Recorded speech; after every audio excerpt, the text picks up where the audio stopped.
पहाड़ों में आए दिन क्यों हो रही है तबाही? ब्लिंकन के भारत दौरे से क्या बढ़ने वाली है पाकिस्तान की मुश्किलें? कुंद्रा से नाराज शिल्पा ने पति को क्या कहा? देश की अहम खबरों के लिए देखते हैं टॉप 9 राष्ट्र। हिमाचल के लाहौल में बादल फटने से बड़ी तबाही का अंदेशा है। अचानक आई इस आपदा से करीब आधा दर्जन नालों में बाढ़ आ गई। राहत की बात यह है कि फिलहाल किसी के जान जाने की खबर नहीं है, लेकिन पहाड़ी इलाका होने की वजह से अभी असल स्थिति सामने नहीं आ सकी है। बालाजी श्रीवास्तव की जगह राकेश अस्थाना को दिल्ली पुलिस का नया कमिश्नर बनाया गया है। सूत्रों के मुताबिक राहुल गांधी के ट्रैक्टर से संसद तक प्रदर्शन को लेकर केंद्र सरकार नाराज थी। राकेश अस्थाना फिलहाल बीएसएफ के डीजी और एनसीबी चीफ थे। 1984 बैच के आईपीएस अधिकारी अस्थाना इससे पहले सीबीआई में स्पेशल डायरेक्टर भी रह चुके हैं। राकेश अस्थाना 31 जुलाई को रिटायर होने वाले थे। उन्हें 1 साल का एक्सटेंशन दिया गया है। असम और मिजोरम सीमा पर हुई हिंसा के बाद हालात को संभालने के लिए केंद्र सरकार ने आज दोनों राज्यों के मुख्य सचिवों और पुलिस महानिदेशकों की बैठक बुलाई है। केंद्रीय गृह सचिव अजय भल्ला असम मिजोरम सीमा पर अचानक हिंसा को लेकर बुलाई गई इस बैठक की अध्यक्षता करेंगे। असम मिजोरम सीमा पर सोमवार को हुई हिंसा में असम पुलिस के 5 जवान मारे गए थे।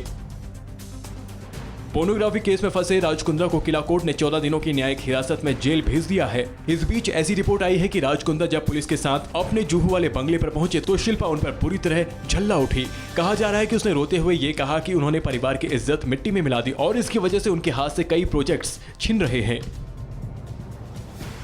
अमेरिका के विदेश मंत्री एंटनी ब्लिंकन 2 दिनों के भारत दौरे पर मंगलवार शाम दिल्ली पहुंचे। आज दोपहर 12 बजे हैदराबाद हाउस में ब्लिंकन विदेश मंत्री एस जयशंकर से मुलाकात करेंगे। इसके बाद दोपहर 2:30 बजे ज्वाइंट स्टेटमेंट जारी होगा। ब्लिंकन शाम 4 बजे पीएम मोदी से मुलाकात करेंगे। भारत के विकास में कोरोना रोड़ा बन गया है। आईएमएफ ने 2021-2022 के जीडीपी ग्रोथ का अनुपात 12.5% से घटाकर 9.5% कर दिया है। इसकी बड़ी वजह दूसरी लहर और वैक्सीन की कमी बताई गई है। आईएमएफ ने मंगलवार को वर्ल्ड इकोनॉमी आउटलुक की ताजा रिपोर्ट जारी की है। रिपोर्ट में कहा गया है कि मार्च से मई के दौरान कोरोना की दूसरी लहर के चलते भारत की ग्रोथ पर असर पड़ेगा। इंदौर में अंग्रेजी शराब पीने से मरने वालों की संख्या 3 हो गई है, वहीं एक की हालत गंभीर है। पुलिस मामले के तह तक पहुंचने के लिए पोस्टमार्टम रिपोर्ट का इंतजार कर रही है। साथ ही इस पब के बचे स्टॉक की भी जांच कर रही है, जहां से युवक पार्टी मनाने के लिए गए थे। देश के कई राज्यों में भारी बारिश का कहर जारी है। मौसम विभाग का अनुमान है कि यूपी बिहार के कई हिस्सों में अगले 3 दिनों तक भारी बारिश होगी। आईएमडी ने बिहार के लिए अलर्ट भी जारी किया है, क्योंकि राज्य में भारी बारिश के साथ वज्रपात होने की भी आशंका है। हिमाचल उत्तराखंड में भी भारी बारिश का खतरा बना हुआ है। भारत और श्रीलंका के बीच 3 T20 मैचों की सीरीज का कल खेले जाने वाला दूसरा मुकाबला अब आज खेला जाएगा। मंगलवार को कृणाल पांड्या के कोरोना पॉजिटिव हो जाने की वजह से मैच को स्थगित कर दिया गया था। राहत की बात यह है कि पांड्या के संपर्क में रहे सभी 8 खिलाड़ियों की रिपोर्ट नेगेटिव आई है। पांड्या 7 दिन तक आइसोलेशन में रहेंगे। पहला T20 मैच भारत 38 रन से जीता था। और अब देखेंगे राजनीति की खबरें। ममता के दिल्ली मिशन से निकलेगी 2024 की तस्वीर। सिद्धू ने क्यों थमाई अमरिंदर को करारी चिट्ठी? गहलोत की टीम बदलकर राजस्थान में सुलह का फॉर्मूला निकाल पाएगी कांग्रेस? सियासत से जुड़ी अहम खबरों के लिए देखते हैं टॉप 9 राजनीति। बसवराज बोम्बई कर्नाटक के नए मुख्यमंत्री होंगे। वह आज 11 बजे शपथ लेंगे। मंगलवार देर शाम बीजेपी विधायक दल की बैठक के बाद केंद्रीय पर्यवेक्षकों धर्मेंद्र प्रधान और जी किशन रेड्डी बोम्बई के नाम की औपचारिक घोषणा की। बसवराज बोम्बई को पूर्व मुख्यमंत्री बीएस येदियुरप्पा के विश्वास पात्र के रूप में देखा जाता है। बसवराज बोम्बई राज्य के अपने जमाने के कद्दावर नेता एसआर बोम्बई के बेटे हैं। पश्चिम बंगाल की सीएम ममता बनर्जी आज शाम 4:30 बजे कांग्रेस अध्यक्ष सोनिया गांधी से मिलेंगी। एनसीपी चीफ शरद पवार से भी टीएमसी प्रमुख की मुलाकात आज ही तय है। ममता 2024 के लोकसभा चुनाव में तमाम बीजेपी विरोधी पार्टियों को एकजुट करने के मिशन पर 5 दिन के लिए दिल्ली पहुंची है। यहां वह कई और विपक्षी पार्टियों के प्रमुखों से मिलने वाली है। बंगाल विधानसभा चुनाव में जीत के बाद पहली बार दिल्ली पहुंची ममता बनर्जी ने पेगासस के मुद्दे पर केंद्र सरकार से सर्वदलीय बैठक बुलाने की मांग की है। दीदी ने इसके साथ ही इसकी जांच सुप्रीम कोर्ट की निगरानी में कराने की मांग की है। ममता ने मंगलवार शाम को प्रधानमंत्री से मुलाकात की। आधे घंटे से अधिक समय तक चली वार्ता में ममता ने राज्य के लिए ज्यादा वैक्सीन समेत कई मांगे रखी हैं। राजस्थान में अशोक गहलोत मंत्रिमंडल के कायाकल्प की तैयारी चल रही है। इसके लिए सभी मंत्रियों के रिपोर्ट कार्ड तैयार किए जा रहे हैं। राज्य के प्रभारी अजय माकन जयपुर पहुंच चुके हैं। माकन 2 दिनों तक सभी नेताओं मंत्रियों से बातचीत करेंगे। कई बड़े मंत्रियों की विदाई तय बताई जा रही है। वहीं सचिन पायलट खेमे के 5 से 6 विधायकों को मंत्रिमंडल में जगह मिल सकती है। यूपी विधानसभा चुनाव को लेकर बीजेपी एक दिन में चैन से बैठने को तैयार नहीं है। राज्य में अगले साल की शुरुआत में होने वाले चुनाव को लेकर आज से दिल्ली में बड़ी बैठक होने जा रही है। इस बैठक में बीजेपी के प्रदेश अध्यक्ष के साथ यूपी के सांसद भी शामिल होने दिल्ली पहुंच रहे हैं। नवजोत सिंह सिद्धू ने कैप्टन अमरिंदर सिंह से मिलकर उन्हें एक चिट्ठी सौंपी है। सिद्धू ने अपनी चिट्ठी की पहली लाइन में लिखा है कि पंजाब सरकार को आज दृढ़ फैसले और सबको साथ लेकर चलने वाली लीडरशिप की जरूरत है। सिद्धू ने अपनी चिट्ठी में एक बार फिर वही तमाम मुद्दे उठाए हैं जिन्हें लेकर वो पूर्व में अपनी ही पार्टी की सरकार को घेरते रहे हैं। आंध्र प्रदेश के कड़पा जिले में टीपू सुल्तान की मूर्ति को लेकर सत्तारूढ़ पार्टी और बीजेपी के बीच विवाद शुरू हो गया है। बीजेपी कार्यकर्ता विरोध प्रदर्शन कर रहे हैं और इलाके में तनाव बना हुआ है। बीजेपी कार्यकर्ताओं और पुलिस के बीच धक्का मुक्की भी हुई है। जिले की मेदुकुरु रोड पर टीपू सुल्तान की मूर्ति स्थापित करने के लिए शिलान्यास हो चुका है। छत्तीसगढ़ के स्वास्थ्य मंत्री अपनी ही सरकार से नाराज होकर सदन से निकल गए। ये घटना तब हुई जब विपक्ष कांग्रेस विधायक बृहस्पति सिंह के आरोप पर हंगामा कर रहा था। कांग्रेस विधायक ने टीएस सिंहदेव पर जान से मारने की धमकी देने का आरोप लगाया है। हंगामे के दौरान सिंहदेव ने कहा कि मेरे लिए अब ऐसी स्थिति नहीं बची है कि मैं इस पवित्र सदन में रहूं। मंगलवार को लोकसभा की कार्रवाई स्थगित होने के बाद कांग्रेस सांसद रवनीत सिंह बिट्टू और गुरजीत सिंह औजला सदन के भीतर ही धरने पर बैठ गए। निचले सदन की कार्रवाई दोपहर करीब 4:35 पर दिन भर के लिए स्थगित होने के बाद पंजाब के ये दोनों सांसद कृषि कानूनों को निरस्त करने के मुद्दे पर सदन के भीतर ही धरने पर बैठे रहे। टोक्यो ओलंपिक में आज किन किन मुकाबलों में भारतीय खिलाड़ियों पर रहेगी नजर, किस किस खिलाड़ी से मेडल की उम्मीद है और ओलंपिक में देश को सिल्वर मेडल दिलाने वाली वेटलिफ्टर मीराबाई चानू का इम्फाल पहुंचने पर हुआ भव्य स्वागत। ओलंपिक से जुड़ी खबरों के लिए देखते हैं टॉप 9 टोक्यो ओलंपिक।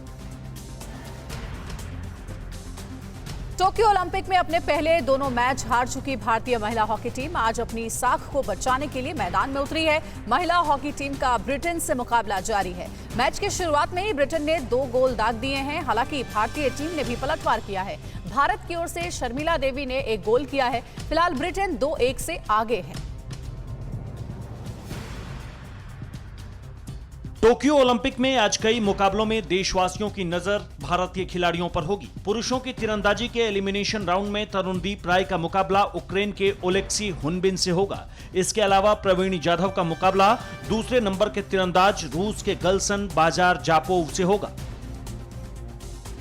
आज पुरुषों के तीरंदाजी मुकाबले के अलावा महिलाओं के तीरंदाजी इवेंट पर भी नजर होगी। दुनिया के नंबर 1 महिला तीरंदाज दीपिका कुमारी आज व्यक्तिगत स्पर्धा में अपने सफर की शुरुआत करेंगी। दोपहर 2 बजे दीपिका का मुकाबला भूटान की कर्मा भू से होगा। दीपिका का ये तीसरा ओलंपिक है। टोक्यो ओलंपिक में आज सुबह 7:30 बजे बैडमिंटन के मुकाबले के दूसरे राउंड में भारत की पीवी सिंधु का मुकाबला हांगकांग की सी चुंग से होगा। पहले राउंड में रविवार को सिंधु ने इजराइल की केसेनिया को हराया था। इसके अलावा पुरुषों के वर्ग में दोपहर 2:30 बजे बी साई प्रणीत का मुकाबला नीदरलैंड के मार्क कालजाओ से होगा। टोक्यो ओलंपिक में आज बॉक्सिंग के मुकाबले पर भी देशवासियों की नजर रहेगी। दोपहर 2:30 बजे 75 किलोग्राम में पूजा रानी अंतिम 16 के लिए अल्जीरिया की बॉक्सर इचराक चाएब से भिड़ेंगी। कल महिलाओं के 69 किलोग्राम में लवलीना बोरगोहन ने जर्मनी की बॉक्सर को हराकर क्वार्टर फाइनल में जगह पक्की की। टोक्यो ओलंपिक में आज रोइंग और सेलिंग के भी मुकाबले होने हैं। सुबह 8 बजे पुरुष डबल स्कल्स के सेमीफाइनल में अर्जुन लाल जट और अरविंद सिंह अपना दावा पेश करेंगे, जबकि सेलिंग मुकाबले में 8:30 बजे के बाद केसी गणपति और वरुण ठक्कर अगले दौर में पहुंचने की कोशिश करेंगे। भारतीय महिला पहलवान और ओलंपिक में मेडल की दावेदार विनेश फोगाट तय कार्यक्रम से 1 दिन देर से टोक्यो पहुंचेंगी। विनेश को फ्रैंकफर्ट से टोक्यो के लिए फ्लाइट पकड़नी थी, लेकिन यूरोपीय संघ का वीजा खत्म होने की वजह से उन्हें एयरपोर्ट पर ही रोक लिया गया। विनेश हंगरी में ट्रेनिंग ले रही थी। अब विनेश आज टोक्यो पहुंचेंगी। विनेश का मुकाबला 5 अगस्त को है। टोक्यो ओलंपिक में भारत को सिल्वर मेडल दिलाने वाली वेटलिफ्टर मीराबाई चानू का अपने गृह राज्य मणिपुर की राजधानी इम्फाल पहुंचने पर भव्य स्वागत किया गया। एयरपोर्ट पर उनके स्वागत के लिए मणिपुर के सीएम एन बीरेन सिंह भी मौजूद थे। अपने माता पिता को देखकर चानू उनसे लिपट कर रोने लगी। इसके बाद चानू के लिए विजय जुलूस में सैकड़ों लोग सड़क के किनारे खड़े होकर उनका स्वागत कर रहे थे। टोक्यो ओलंपिक में सिल्वर मेडल जीतने वाली मीराबाई चानू का कल इम्फाल में शानदार स्वागत होने के बाद सीएम एन बीरेन सिंह ने एक खास समारोह में उन्हें सम्मानित किया। राज्य के सीएम ने चानू को 1 करोड़ रुपए का चेक दिया। इसके अलावा उन्हें खेल विभाग में एडिशनल एसपी के तौर पर अपॉइंटमेंट लेटर भी दिया गया। इसके अलावा 2 और विभागों से उन्हें 13 लाख रुपए बतौर इनाम दिया गया। यूपी एटीएस ने मानव तस्करी में शामिल रोहिंग्या रैकेट का भंडाफोड़ किया है। मुख्तार अंसारी पर योगी सरकार की कार्रवाई जारी। भूपेश बघेल ने क्यों कहा बचपन का प्यार। राज्यों की खबरों के लिए देखते हैं टॉप 9 राज्य विशेष। यूपी एटीएस ने मानव तस्करी में शामिल रोहिंग्या रैकेट का खुलासा किया है। ये गैंग म्यांमार और बांग्लादेश से अवैध रूप से बच्चों और महिलाओं को लाकर दिल्ली, नोएडा, गाजियाबाद में बसाता था। एटीएस ने इस मामले में 3 लोगों को गिरफ्तार किया है, जिनमें 2 आरोपी रोहिंग्या और 1 बांग्लादेशी है। गाजियाबाद के लोनी से बीजेपी विधायक नंदकिशोर गुर्जर ने डीएम को चिट्ठी लिखकर डूडा पर रोहिंग्या और बांग्लादेशियों को प्रधानमंत्री आवास योजना का लाभ देने का आरोप लगाया है। उन्होंने कहा कि पिछले 4.5 साल में 80% से ज्यादा रोहिंग्या और बांग्लादेशियों को आवास आवंटित किए गए। नंदकिशोर गुर्जर ने आरोपियों पर रासुका लगाने की मांग की है।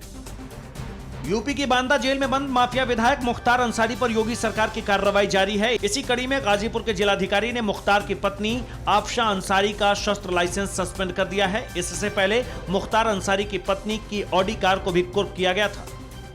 राजस्थान के भरतपुर में 2 युवकों ने नाबालिग का अपहरण कर उसके साथ रेप किया और फिर सूखे कुएं में फेंक दिया।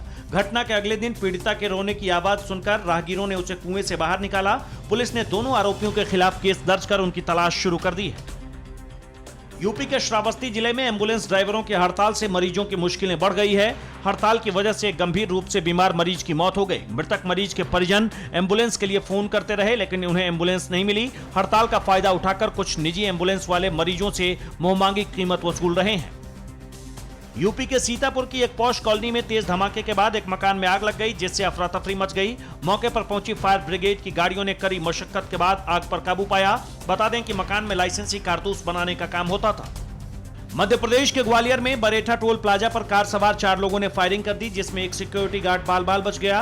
विवाद टोल के पैसे मांगने पर हुआ। पूरी घटना वहां लगे सीसीटीवी कैमरे में कैद हो गई, जिसके आधार पर पुलिस मामले की जांच में जुट गई। और उत्तर प्रदेश के मुरादाबाद में रामगंगा नदी पर बने पुल से कई बच्चे खतरनाक स्टंट करते कैमरे में कैद हुए हैं। बारिश के बाद नदी उफान पर है, इसके बावजूद बच्चे जानलेवा स्टंट कर रहे हैं। पिछले कुछ दिनों में कई बच्चे नहाने के लिए नदी में पुल से छलांग लगाते देखे गए हैं। इसके बावजूद प्रशासन आंखें मूंदे हुए है। स्कूल ड्रेस में बचपन का प्यार मेरा भूल नहीं जाना रे गाकर मशहूर हुए सहदेव कुमार देरदो के छत्तीसगढ़ के मुख्यमंत्री भूपेश बघेल भी मुरीद हो गए हैं। बघेल ने सहदेव से मुलाकात की और उनका गाना भी सुना। सहदेव के इस वायरल वीडियो पर लाखों लोग अब तक रील बना चुके हैं। मेरा भूल नहीं जाना रे जैसा मेरा प्यार है जान तुझे किया है बचपन का प्यार मेरा भूल नहीं जाना रे।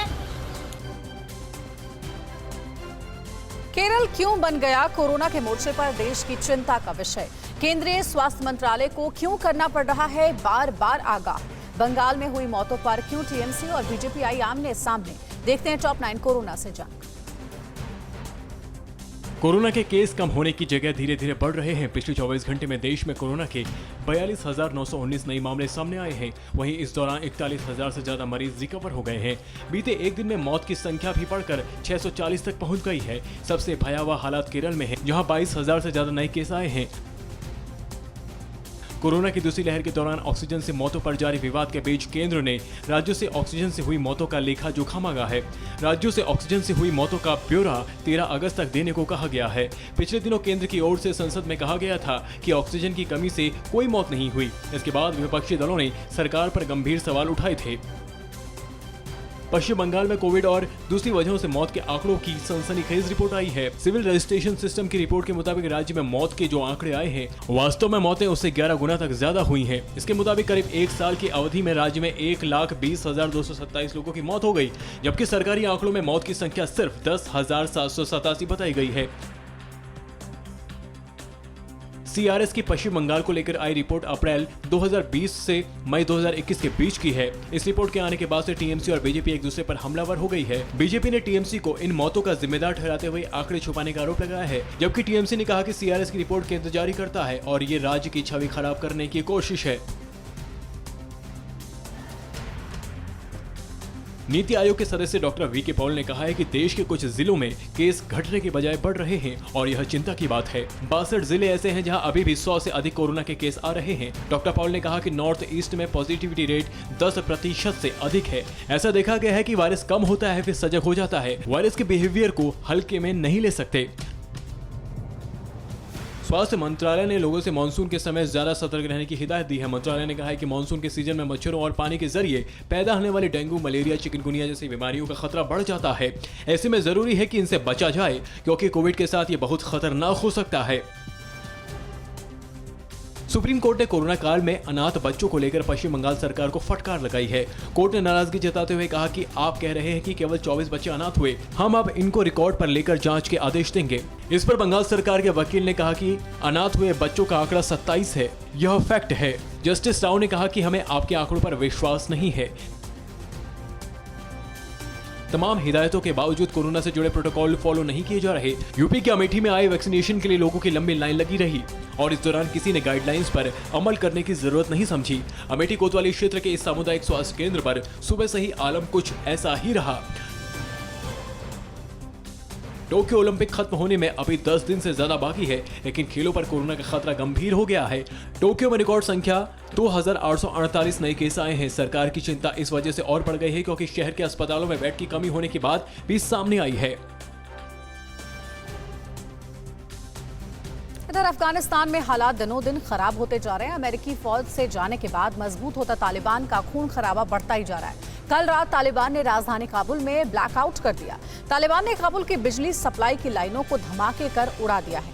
चीन और पाकिस्तान से जुड़ी अहम खबरों के लिए देखिए टॉप 9 चीन पाक साजिश। एलएसी पर चीन की ओर से खतरे को देखते हुए भारतीय सेना ने प्रमुख यूनिट को पूर्वी लद्दाख की ओर ट्रांसफर कर दिया है। पूर्वी लद्दाख में अपनी ताकत को बढ़ाए रखने के लिए भारत ने सेना के एक स्ट्राइक कोर का ट्रांसफर पूरी लद्दाख में कर दिया है। एक स्ट्राइक कोर के अलावा 2 और स्ट्राइक कोर पाकिस्तान से मुकाबले के लिए हैं। इसका मुख्यालय अंबाला और भोपाल में है।